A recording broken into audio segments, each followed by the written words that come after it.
আজকের ভিডিওটি খুবই ইন্টারেস্টিং একটা ভিডিও। আজকের ভিডিওতে আমি আপনাদেরকে পাহাড়ি অঞ্চলের এমন অদেখা কিছু দেখাবো যেগুলো হয়তোবা অনেকেই আগে কখনো দেখেনি। ভিডিওটা পুরোপুরি দেখতে থাকুন, খুবই ভালো লাগবে। দেখুন, এটা একটা পাহাড়ি অঞ্চল। পাহাড়ি অঞ্চলের যে খালগুলো থাকে সেগুলোর কাদার মধ্যে বিভিন্ন রকমের মাছ থাকে। এই মাছগুলো তারা ধরে, সেগুলো গিয়ে রান্না করে খুব চমৎকার ভাবে।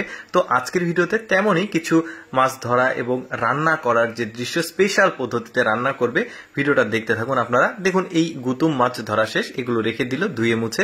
এবার এখানে একটা খাল রয়েছে, এই খালে এসেছে নেট দিয়ে চিংড়ি মাছ ধরতে। দেখুন কি চমৎকার চিংড়ি মাছগুলো, মানে পাহাড়ি চিংড়ি তো ওই শ্যাওলার মধ্যে থাকে, জঙ্গলের মধ্যে থাকে। এখান থেকে তারা এইভাবে নেট দিয়ে ধরে। গায়ের রং বেশ লাল, আর দেখতে পাচ্ছেন কাঁকড়ার মতো পা আছে। এই মাছগুলো তারা কিন্তু স্পেশাল পদ্ধতিতে রান্না করবে, বেশ চমৎকার। মানে ব্যাপারটা হচ্ছে মাছ ধরাও দেখতে পাচ্ছেন, পাশাপাশি পাহাড়ি পদ্ধতিতে যে রান্নার ব্যাপার সেটাও দেখতে পাবেন। তো দেখতে পাচ্ছেন এই যে মাছগুলো ধরে নিয়ে এসেছে, এবার ব্রাশ দিয়ে সুন্দরভাবে পরিষ্কার করছে, কারণ শ্যাওলার মধ্যে ছিল, গায়ে অনেক শ্যাওলা লেগে আছে। এগুলো সুন্দরভাবে ধুয়ে মুছে পরিষ্কার করে, আমরা যেভাবে পরিষ্কার করি চিংড়ি মাছগুলো, ওরাও অনেক পরিষ্কার পরিচ্ছন্ন, এই জন্য সুন্দরভাবে পরিষ্কার করে নিচ্ছে। উপরের ব্যাপারগুলো দেখতে পাচ্ছেন। তারপরে এই চিংড়ি মাছগুলো যখন পরিষ্কার করা হয়ে যাবে, এগুলো সুন্দরভাবে ধুয়ে ওয়াশ করে সাইডে রেখে দিবে। রেখে দিয়ে এই যে গুতুম মাছ যেটা কাদার মধ্যে থেকে ধরলো, এই গুতুম মাছের মধ্যে লবণ দিয়ে কিছু সময়ের জন্য রেখে দিল। মাছগুলো যখন অচেতন হয়ে গেছে তখন এটা সুন্দরভাবে পরিষ্কার করে নিচ্ছে, ময়লাগুলো এখান থেকে ফেলে দিয়ে। বেশ চমৎকার। ওই যে বললাম, ওরাও খুব পরিষ্কার পরিচ্ছন্ন, খুবই মানসম্পন্ন খাবারগুলো ওরা খায়। মাছগুলো ধোয়া শেষ। এবার চিংড়ি মাছগুলো সুন্দরভাবে তেলের মধ্যে দিয়ে ভেজে নিচ্ছে। দেখুন প্রক্রিয়াটা কি চমৎকার, ভেজে এটাগুলোকে তুলে নিচ্ছে। আর অনেক লাল লাল, দেখেছেন কি চমৎকার, অনেকটা কাঁকড়ার মতো দেখে মনে হবে, কিন্তু পাহাড়ি চিংড়ি তো এরকমই হয়।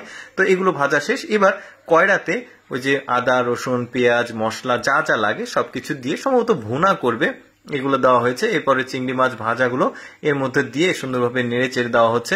তারপরে কিছুটা লিকুইড সস ওরা ব্যবহার করে। তারপরে দেখতে পাচ্ছেন আরো মশলা, তারপরে আলু দিয়েছে, তারপরে কিছু মাংসের টুকরা দিয়েছে, তারপরে কাঁচা মরিচ দিল, লাল কালারের আসলে কাঁচা মরিচ, লবণ দিয়েছে।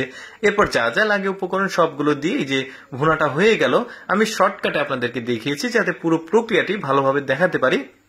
এবার গুতুম মাছগুলো সুন্দরভাবে তেলের মধ্যে লবণ দিয়েছে, এরপরে গুতুম মাছগুলো সুন্দরভাবে ভেজে নিচ্ছে। দেখুন বেশ চমৎকার। এই মাছগুলো যারা খেয়েছেন তারা জানেন বেশ স্বাদের মাছ, আমাদের খাল বিলে কিন্তু এই ধরনের মাছ পাওয়া যায়। তো যাই হোক, এরপরে ওগুলো ভেজে নেওয়ার পর এরপরে কাঁচা মরিচ, পেঁয়াজ, আদা, রসুন, সস, তারপরে অন্যান্য লিকুইড মশলা যেগুলো আছে সেগুলো দিয়ে এগুলো বেশ চমৎকার ভাবে সবজি দিয়ে মানে রান্না করে নিয়েছে। দেখুন দেখতেও বেশ চমৎকার লাগছে। ওই যে বললাম স্পেশাল দুইটি পদ্ধতির যে খাবার রান্না, সেটা দেখতে পেলেন। দর্শক, কেমন লাগলো পাহাড়ি অঞ্চলের মাছ ধরা এবং রান্নার এই ভিডিওটি কমেন্ট করে জানাবেন। আর এইরকম অদেখা ভিডিও প্রতিদিন দেখতে আমাদের পেজটি ফলো রাখুন।